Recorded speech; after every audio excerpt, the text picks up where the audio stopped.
આજે આપણે first of મોબાઈલની મુલાકાતે આવ્યા છે.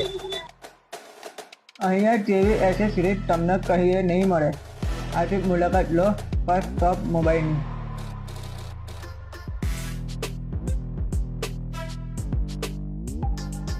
આપણા પાસે નિક બેન્ડ છે, એ તમારે 750 રૂપિયાની આવશે. પછી OnePlus ની નિક બેન્ડ છે, 500 રૂપિયાની આવશે. પછી બર્ડ્સ છે આપણા પાસે 300 રૂપિયાના આવશે. પછી ટફન છે યુવી ગ્લાસ છે, એ 250 રૂપિયાના આવશે. બર્ડ્સ છે આપણા પાસે 700 રૂપિયાના આવશે. બીજા એક બર્ડ છે એ બી 700 રૂપિયાના આવશે. પછી OnePlus ના બર્ડ છે એ બી 700 રૂપિયાના આવશે. આઈફોન કોપી છે એના 1000 રૂપિયાની આવશે. આપણા ટફન છે સાદા છે એ 50 રૂપિયાના આવશે. અને 60 ગ્લાસ છે એ 100 રૂપિયાના આવશે. એ ફૂલ ગ્લાસ આવશે. તમારે ત્યાં કવરની શું વેરાયટી છે? ફેન્સી કવર છે